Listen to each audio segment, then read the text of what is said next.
நலாஸ் நாட்டு சர்க்கரை நலமுடன் வாழ நலாஸ் இந்தியாவிலேயே நாட்டு சர்க்கரைக்கு ISI முத்திரை மற்றும் அக்மார்க் அங்கீகாரம் பெற்ற ஒரே நிறுவனம். தொடர்புக்கு 9047045000. தற்போது வந்துள்ள அண்மை செய்தி. நெல்லை மனோன்மணியம் சுந்தரனார் பல்கலைக்கழகத்தில் தமிழக ஆளுநர் RN ரவியிடம் திமுக பிரமுகரின் மனைவி பட்டம் பெற மறுத்த நிலையில் அந்த திமுக பிரமுகர் குறித்த தகவல்களை அண்ணாமலை வெளியிட்டுள்ளார். 2 நாட்களுக்கு முன்பாக மனோன்மணியம் சுந்தரனார் பல்கலைக்கழகத்தில் ஆளுநர் மீது விமர்சனம் வைப்பதாக கூறி நாடகமாடிய திமுக மாநகர இணைச் செயலாளர் ராஜன் என்பவர் கோட்டாறு பகுதி மக்களால் கடுமையாக விமர்சிக்கப்பட்டவர் என்று அண்ணாமலை கூறியுள்ளார். நாகர்கோவிலில் இருக்கும் சவேரியார் கோவிலுக்கு அரசு ஒதுக்கிய 1.5 கோடி ரூபாய் நிதியை ராஜன் சுருட்டிவிட்டதாகவும் அந்த பணத்தில் தனது பெயரிலும் மனைவி பெயரிலும் பல சொத்துக்களை வாங்கி இருப்பதாகவும் நாகர்கோவில் மக்கள் புகார் கூறுகின்றனர் என்று அண்ணாமலை தெரிவித்துள்ளார். இதுகுறித்து தகவல் அறியும் உரிமை சட்டம் மூலம் கேள்வி எழுப்பியும் பதிலளிக்க மறுக்கிறார்கள். ராஜன் மீது லஞ்ச ஒழிப்புத்துறையில் புகார் அளித்தும் அது கிடப்பில் போடப்பட்டதாக தெரிகிறது என்று அண்ணாமலை குற்றம் சாட்டியுள்ளார். தன்னை எதிர்ப்பவர்களுக்கு கொலை மிரட்டல் விடுப்பதும் பள்ளி அருகே குடித்துவிட்டு மாணவ மாணவிகளை தொந்தரவு செய்வதும் ராஜனின் வழக்கமாக இருந்தது என கோட்டாறு கிராம மக்கள் புகார் அளித்துள்ளதாக அண்ணாமலை தெரிவித்துள்ளார். ராஜன் திமுகவை சேர்ந்தவர் என்பதால் அவர் மீது நடவடிக்கை எடுக்க தயங்குவதாகவும் இந்த புகாரை திசை திருப்பவே பல்கலைக்கழக நிகழ்ச்சியில் ராஜன் நாடகமாடியிருப்பதாகவும் அண்ணாமலை விமர்சித்துள்ளார். தொடர்ந்து சமூக விரோதிகளை பாதுகாத்து பதவி கொடுத்து வளர்த்துவிடும் திமுகவுக்கு விரைவில் மக்கள் பாடம் புகட்டுவார்கள் என்று அண்ணாமலை தெரிவித்துள்ளார்.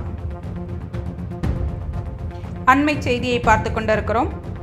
நெல்லை மனோன்மணியம் சுந்தரனார் பல்கலைக்கழகத்தில் தமிழக ஆளுநர் RN ரவியிடம் திமுக பிரமுகரின் மனைவி பட்டம் பெற மறுத்த நிலையில் அந்த திமுக பிரமுகர் குறித்த தகவலை அண்ணாமலை வெளியிட்டுள்ளார்.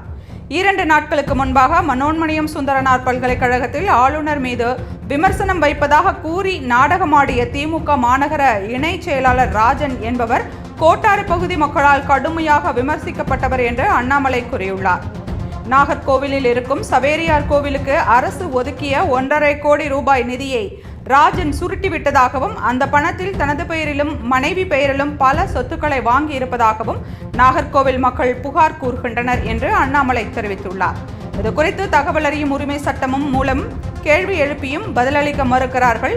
ராஜன் மீது லஞ்ச ஒழிப்புத்துறையில் புகார் அளித்தும் அது கிடப்பில் போடப்பட்டதாக தெரிகிறது என்று அண்ணாமலை குற்றம் சாட்டியுள்ளார்.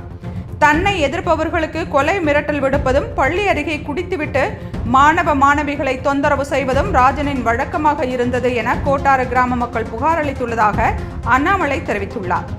ராஜன் திமுகவை சேர்ந்தவர் என்பதால் அவர் மீது நடவடிக்கை எடுக்க தயங்குவதாகவும் இந்த புகார் திசையை திருப்பவே பல்கலைக்கழக நிகழ்ச்சியில் ராஜன் நாடகமாடியதாகவும் அண்ணாமலை விமர்சித்துள்ளார். தொடர்ந்து சமூக விரோதிகளை பாதுகாத்து பதவி கொடுத்து வளர்த்துவிடும் திமுகவுக்கு விரைவில் மக்கள் பாடம் புகட்டுவார்கள் என்று அண்ணாமலை தெரிவித்துள்ளார். அண்மை செய்தியை பார்த்துக் கொண்டிருக்கிறோம். நெல்லை மனோன்மணியம் சுந்தரனார் பல்கலைக்கழகத்தில் தமிழக ஆளுநர் RN ரவியிடம் திமுக பிரமுகரின் மனைவி பட்டம் பெற மறுத்த நிலையில் அந்த திமுக பிரமுகர் குறித்த தகவலை அண்ணாமலை வெளியிட்டுள்ளார்.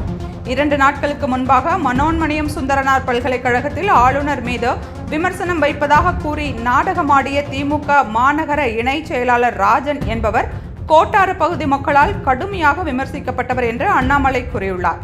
நாகர்கோவிலில் இருக்கும் சவேரியார் கோவிலுக்கு அரசு ஒதுக்கிய 1.5 கோடி ரூபாய் நிதியை ராஜன் சுருட்டிவிட்டதாகவும் அந்த பணத்தில் தனது பெயரிலும் மனைவி பெயரிலும் பல சொத்துக்களை வாங்கியிருப்பதாகவும் நாகர்கோவில் மக்கள் புகார் கூறுகின்றனர் என்று அண்ணாமலை தெரிவித்துள்ளார்.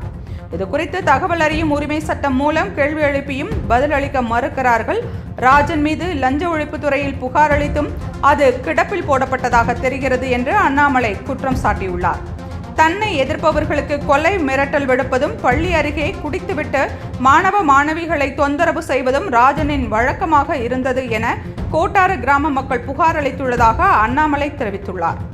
ராஜன் திமுகவை சேர்ந்தவர் என்பதால் அவர் மீது நடவடிக்கை எடுக்க தயங்குவதாகவும் இந்த புகாரை திசை திருப்பவே பல்கலைக்கழக நிகழ்ச்சியில் ராஜன் நாடகமாடியிருப்பதாகவும் அண்ணாமலை விமர்சித்துள்ளார். தொடர்ந்து சமூக விரோதிகளை பாதுகாத்து பதவி கொடுத்து வளர்த்துவிடும் திமுகவுக்கு விரைவில் மக்கள் பாடம் புகட்டுவார்கள் என்று அண்ணாமலை தெரிவித்துள்ளார்.